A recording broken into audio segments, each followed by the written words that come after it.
We are looking at structures of government today, and under the structures of government, there are some certain subheadings or some certain topics we are expected to actually look at. We have the unitary system of government. It's a topic on its own. We have federal system of government, which is otherwise called federalism. And we have the confederal system of government. Now, what we're expected to do here is to look at the reasons for adoption of each and every structures of government. Then we're still going to look at the futures and as well the merits and the demerits of each structure of government. Now, looking at the unitary system of government, which is otherwise called the Unitarianism. Now, we're trying to look at the foundation behind the unitary system of government. If you remember the history of Nigeria, as far back as 1966, we have the first military head of state in person of Agui Ironsi. Now, Agui Ironsi actually propounded a decree called the Decree number 34 of 1966. Now, this decree is synonymous to the unitary system of government, which is called the Unification Decree. Now, by definition, I will now say unitary system of government. So this is a form of government,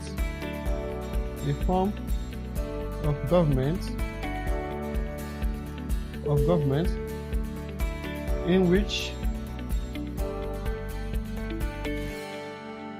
powers are concentrated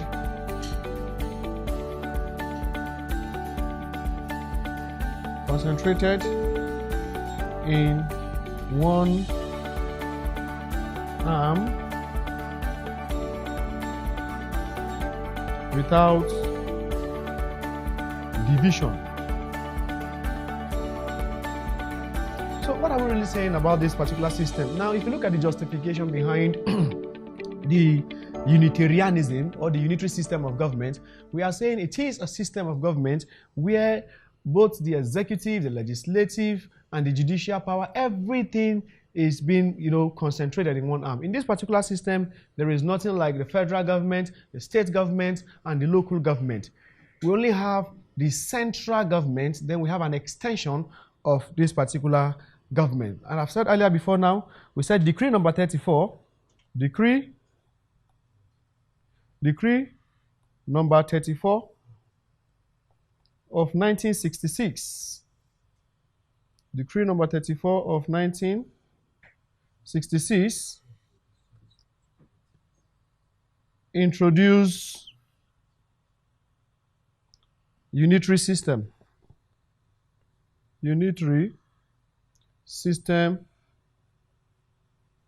in Nigeria. Now we have examples of countries with this particular system. We have Britain, we have France, we have Italy. Now, even in Nigeria, that particular system was introduced, although it was a failure along the line. Now, let's look at the features of unitary states. How do we identify a unitary state?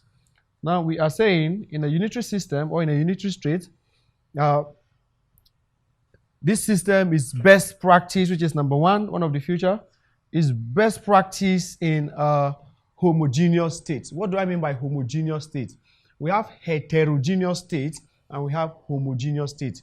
We're talking about heterogeneous, we're referring to a state where you have different religious beliefs, we have different culture, we have different traditions. The people are not the same in terms of their historical background. But whenever you hear the word homogeneous states, what we are saying by necessary implication is they have the same culture, they have, if not the same, but almost the same religion, we have the same way of life. Now, in such system, it will be easier for us to have a unitary system, since the people will be, or it will be easier for the people to unite easily without any form of friction. Now, number two, we said in a unitary system of government, the second thing you see is the delegation of power. Now, what is delegation of power? Having said that earlier, we said in the unitary system, we have what we call the central government, which is synonymous with the federal government. Then we have an extension of other components of government. Now, what do we mean by this extension? Now, the extension talks about the local government and the state government. Therefore, there is what we call the delegation of power, which means all those components of government, they are not on their own. They relied on what? On the central government to give them some certain function or some certain task to execute. That is what we mean by what? Delegation of power. Then number 3, we are saying that this particular system, as one of the future, it can only be practiced in a very small country. Now, Nigeria is a very big country. It will be difficult for us to practice a unitary system of government. But when you go to countries like Brunei, where they are not even up to 500,000, when you go to countries like Niger Republic, when you go to countries like Togo, it will be easier for them to practice this particular system due to what? Due to the low level of population, another factor. Okay. Then next we said we have no constitutional division of power.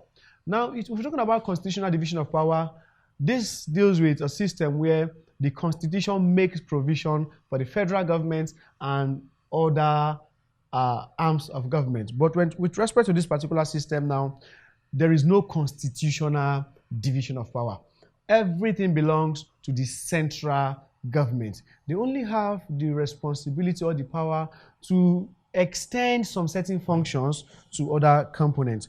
Then next we said strong central government. Remember, we said a unitary system of government talks about the central government and other component units. Now, with respect to this, the central government is extremely strong with all powers and everything to do whatever they want to do. And these are the basic features of unitary states. Don't forget, we have the delegation of power. We said this can be best practiced in a homogeneous state. We said it can be practiced in a small country. We said there is no constitutional division of power. And we said the central government is extremely strong. Having said that, now we're looking at the reason behind the adoption of unitary states. What makes you think most people, go for unitary system? The same reason that makes people to go for democracy. Most people opt for the monarchical system and other forms. The same thing we're looking at here with respect to unitary system. Number 1, we said homogeneous factor. Now, homogeneous factor, we're referring to the historical background of the people. You have the same culture, you have the same religion, you have the same historical background. For this reason alone, you think the best system to go for is what? Is a unitary system in order to do what? To restore that unity and that history and everything the people shared together ab initio. Okay, number 2, we said small country. The same reason we attribute to the future.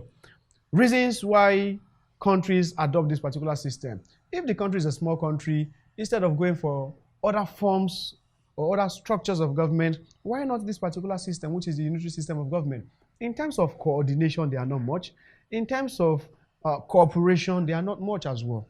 Then next we said we have absence of tribal grouping.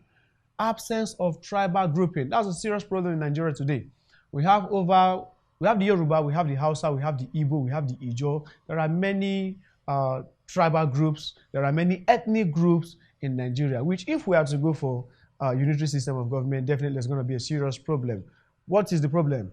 We might end up having nepotism, we might end up having sectionalism, we might end up having favoritism. Okay? So this particular system of government, we have what we call the absence of tribal grouping. Everybody is just one. Just like what we have in Uganda today, where we have 2 tribes. And even the tribes, I don't think they are functioning. Then next, we said, in this particular, we have what we call the limited human and natural resources. Now, the reason why most people go for unitary system is because of what? Because of limited human and natural resources. The resources is not even there. So it will be easier for these particular people to come together. Just like what you have in the history of Singapore back then. Now, Singapore is one of the countries where you hardly see one single natural resources. So what do? They think, okay, fine, why not we should just come together? Let's prove to the whole world that we are the most sincere and honest people. And luckily enough, with the help of the former head then, we have Lee Kuan Yew, and successfully they did that, and look at where Singapore is today. Now we're looking at the merits of unitary system. The merits, which we can also say the advantage, the merits of this particular system. Now we said there is what we call less cost. What do I mean by cost? I mean cost of operation. You don't have to create different structures which you might end up having a duplication. For example, in Nigeria, you have civil defense, you have police, you have SARS, whatever it is. No. You have VIO, you have road safety. These are duplication. One person can perform this particular function. So this particular system actually creates room for what? For less cost of operation. You don't spend much money. So we said the cost of operation, the costs of operating the system, of operating this system is small compared to other system. Then we said we have quick action. Quick action, which is otherwise called quick decision making. Now, in terms of decision making, there is no need for you to tell me, okay, fine, let's consult this, let's follow all these procedures, the retapism, the bureaucratic structure. There is nothing like that, because the system is just one. We have the central government and other component units, and all power belongs to the central authority. So this system leads to quick action, which is otherwise called the quick decision making.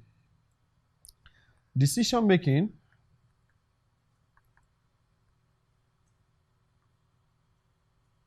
is very fast.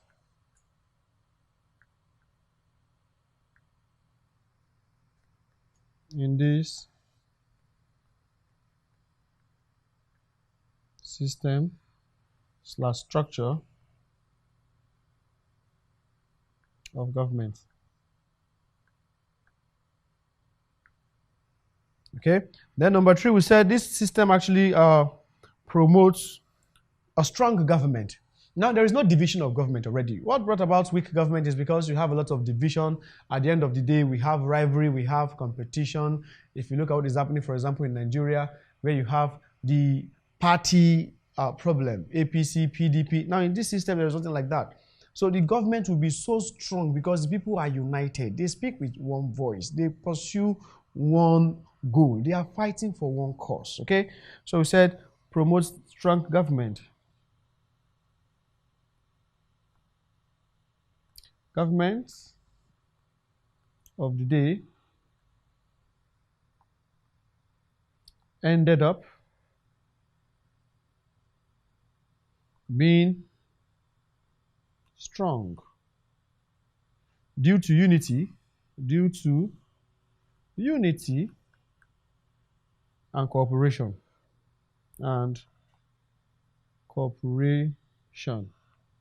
Okay? Then next we said absence of retapism. Absence of retapism. Now don't get it twisted, please. Retapism is a combination of two words. It's a compound word. Red and tapism. Now retapism it has to do with total compliance to procedure. Something you can do within a few seconds. You are telling me let's go here, let's go here. You end up wasting time. Now in this particular system, there is no bureaucratic structure where you have this one, you have this procedure, you have this procedure. Everything is just straight, okay? So we said bureaucratic or bureaucracy is absent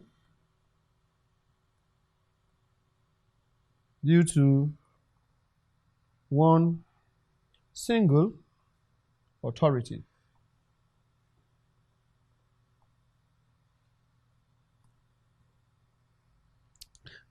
Then lastly, we said we have unity.